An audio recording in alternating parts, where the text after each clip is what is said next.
माली परेशानी, पहली बात तो ये कि इतनी बड़ी परेशानी नहीं जिसको सवार किया जाए। आयत पढ़ूंगा कुरान पाक की और मेरा ख्याल है कि बहुत सारी परेशानियां तो कुरान मजीद के लफ्ज़ों से दूर हो जाएंगी। सूरह हूद है, उसकी आयत नंबर 6 है, 12वें सिपारे की पहली आयत है। क्या अंदाज है और मेरे रब का कितना मन मोह लेने वाला और दिल को छू लेने वाला अंदाज है। रब करीम ने फरमाया वमा मिन दाब्बतिन फिल अर्द, फरमाया नहीं ज़मीन पर कोई भी ऐसा चलने वाला, ज़मीन पर कोई ऐसा नहीं जो चलता हो, इल्ला अलल्लाहि रिज़्कुहा, जिसका रिज़्क अल्लाह ने अपने ज़िम्मे न लिया हो। ज़मीन पे कोई चलने वाला ऐसा नहीं जिसके रिज़्क की जिम्मेदारी रब करीम की ना हो। ये जिम्मेदारी रिज़्क किसकी है? बोल के बताएं, बोल के किसकी जिम्मेदारी है जी? अल्लाह। देखिए गौर फरमाएं, यहाँ मुफस्सिरीन ने एक बात लिखी है इस आयत के तहत कि फरमाया जो ज़मीन पे चलने वाला है उसका रिज़्क अल्लाह के ज़िम्मे। फरमाते हैं कि ये अल्लाह ने हमारी अकल के मुताबिक हमसे बात की, वरना आसमानों में जितनी मखलूक है रिज़्क उसका भी अल्लाह के ज़िम्मे ही है। यहाँ जो फिल अर्द के लफ्ज़ है ज़मीन पे, वो हमें समझाने के लिए कि तुमने तो सिर्फ ये दुनिया देखी है ना, तो जिसको तुमने देखा है वो सब खाते अल्लाह का दिया हुआ ही है। तो जो हमने देखा था रब करीम ने उसके मुताबिक हमें समझा दिया। फरमाया कुछ तो तुमने देखे ही नहीं, चलो उनकी तुमसे बात नहीं करते, पर जो तुमने देखे हैं उन सब का रिज़्क किसके ज़िम्मे है? अल्लाह के। मेरे रसूल करीम सैयद आलम सल्लल्लाहु ताला अलैहि वसल्लम कुरान मजीद की जब तर्जुमानी करते, वजाहत करते, तो महबूब पाक सल्लल्लाहु अलैहि वसल्लम भी कोई इश्काल रहने नहीं देते थे, कोई इश्काल नहीं रहने देते थे। मेरे महबूब करीम अलैहिस्सलातु सलाम ने फरमाया अल्लाह पे भरोसा रख के सवेरे निकल जाना रिज़्क की तलाश में। किस पे भरोसा रखना है? निकलना तुम्हारे जिम्मे है। ये ना कहना कि घर बैठूंगा तो यही आएगा, निकलना तुम्हारी जिम्मेदारी है। जितनी जिम्मेदारी है वो पूरी करना। अल्लाह पे भरोसा करके निकल जाना तुम्हारी जिम्मेदारी है। रब का जिम्मा है तुम्हें रिज़्क देना, वो जरूर तुम्हें रिज़्क पहुंचाएगा। या रसूल अल्लाह सल्लल्लाहु अलैहि वसल्लम किस तरह पहुंचेगा? तो जरा हुजूर के लफ्जों का हुस्न भी देखिए।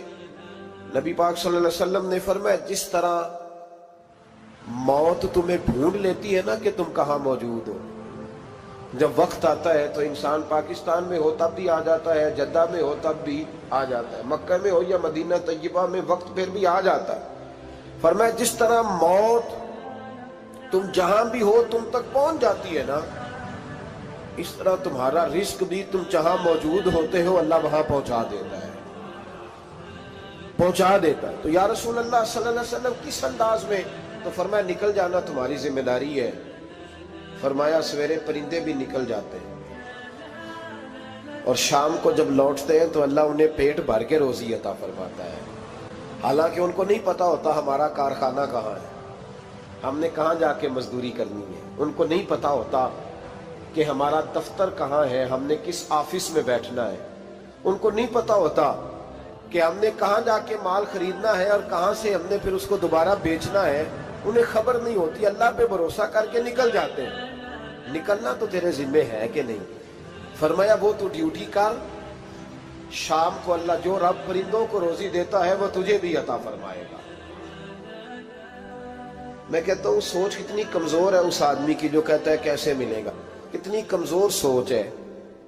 जो रब बैल को रोजी देता है, बकरी को रोजी देता है, इस जमीन इस धरती पे अगर बसने वाला ऊंट भूखा नहीं सोता, चले ये तो पालतू जानवर होते हैं, इस धरती पर बसने वाली अगर बिल्ली और कुत्ता रोटी खा के सोते हैं तो तू तो अशरफुल मखलूकात है। तूने अपने ज़हन में क्या टेंशन पाल लिया है कि नहीं आएगा तो मर जाऊंगा, क्या बनेगा, किस तरह होगा? तू क्यों इतना परेशान हो गया? भाई माली परेशानी सबसे ज्यादा उस बंदे ने ओढ़ ली है जिसकी तवक्कुल की बात कमजोर हो गई है। तू सीधी तवज्जो अपने रब करीम की जानिब रख, सीधी तवज्जो अल्लाह की जानिब कर। रब फरमाते हैं जिम्मा तेरा नहीं, जिम्मा मेरा है। लेकिन ना तनख्वाह एक आती है घर में, जब एक बच्चा होता है तो तब भी काम चलता है, जब अल्लाह 2 बच्चे दे दे फिर भी उस तनख्वाह से काम चलता है, जब 3 हो जाए फिर भी चलता है, जब 4 हो जाए। नहीं आप ना भी बोले तो बात तो सही है, बहरहाल काम फिर भी چلے اسی تنخواہ میں سے جب بندہ بڑے بیٹے کی شادی کر کے بہو بیاہ کے لے آئے تو پھر بھی کام چلتا ہے، اور جب اس بیٹے کو اللہ بچے عطا کر دے تو اسی گھر میں، اسی آنگن میں، اسی چھت کے نیچے کام چلتا ہے۔ تو پھر تو مان جانا کہ چلانے والا تو نہیں، چلانے والا کوئی اور ہے۔ پھر تو مان جا کے چلانے والا کوئی تو اس وقت جب تنخواہ تیری لگی تھی تو کہتا تھا ابا ابھی میری شادی نہ کر، میں بیوی کو کیسے کھلاؤں گا؟ تو وہی شخص ہے جس کی چھت کے نیچے پھر 1.5 درجن پوتے بھی پل رہے اور گزارا ان کا بھی ہو رہا ہے۔ تو رزق کا ذمہ کس کا ہے؟ اللہ کا، اللہ کا ذمہ۔ اب ہمیں پتہ ہے پہلی بات تو پریشانی اس لیے اتار دینی چاہیے کہ ذمہ ہمارا ہے ہی نہیں۔ اب دوسری بات یہ کہ ذمہ داری کس کی ہے؟ اللہ حکیم بھی ہے اور علیم بھی ہے، حکیم بھی ہے اور جانتا بھی ہے اور اسے پتہ بھی ہے کہ دینا کس طرح ہے۔ اب ہم پتہ کیا کہتے ہیں؟ کہتے ہیں وہ جو بندہ پجاروں میں بیٹھا ہے وہاں اسے نہیں بیٹھنا چاہیے تھا، اور میرا حق تھا۔ تجھے زیادہ پتہ ہے کہ اللہ کو؟ بول کے بتانا کس کو پتہ زیادہ ہے؟ کیوں جی؟ تو آپ اصل ٹینشن پتہ کب لگتی ہے؟ جب بندے کہتے ہیں نہیں وہ پجاروں میری تھی، میرا حق تھا۔ وہ جب گزرتی ہے نا پاس سے مہران کے تو مہران والا ٹینشن بڑی لیتا ہے، حالانکہ اللہ کو زیادہ پتہ ہے کہ وہ حق۔ ایک بات اپنے ذہن میں یاد رکھ لیں، رٹ لیں کہ جو میرے لیے بہتر تھا میرے رب نے مجھے دے دیا، اور بات ختم ہو گئی۔ بس وصل اچھا ہے نہ فراق اچھا ہے، یار جس حال میں رکھے وہی حال اچھا ہے۔ بس جو میرے حق میں بہتر تھا میرے رب نے مجھے، مسئلہ یہ ہے کہ تو اس پہ راضی ہونے کو تیار نہیں۔ حضرت علی کرم اللہ تعالیٰ وجہ الکریم نے میرے نبی پاک کی ایک حدیث بیان کی ہے، اور جناب علی جب یہ حدیث بیان کیا کرتے تھے تو حضرت مجاہد فرماتے ہیں یوں لگتا تھا کہ جیسے حضرت علی ہمیں ہر پریشانی سے نکال رہے ہیں۔ مولا علی شیر خدا رضی اللہ تعالیٰ عنہ فرماتے ہیں کہ مجھے میرے نبی پاک صلی اللہ علیہ وسلم نے ایک طریقہ دیا تھا ٹینشن فری ہونے کا۔ آپ فرماتے ہیں مجھے تو بڑا راس آیا ہے، تم بھی اگر کر لو گے تو تمہیں بھی فائدہ دے گا۔ کہا وہ کیا؟ حضرت علی کہنے لگے محبوب علیہ السلام نے فرمایا تھا لوگوں تم اللہ کے دیے ہوئے تھوڑے رزق پہ راضی ہو جاؤ، وہ تمہاری تھوڑی عبادت سے تم سے راضی ہو جایا کرے گا۔ بس تم 2 نفل بھی پڑھو گے تو اللہ راضی ہو جائے گا، تم 1 رکوع بھی سویرے اٹھ کے پڑھو گے تو وہ راضی ہو جائے گا، وہ تمہارے 313 درود شریف سے راضی ہو جائے گا، تم اس کے دیے ہوئے تھوڑے رزق سے راضی ہو جاؤ۔ ٹینشن اس لیے ہوتی ہے کہ ہم راضی نہیں جو اس نے ہمیں دیا ہے۔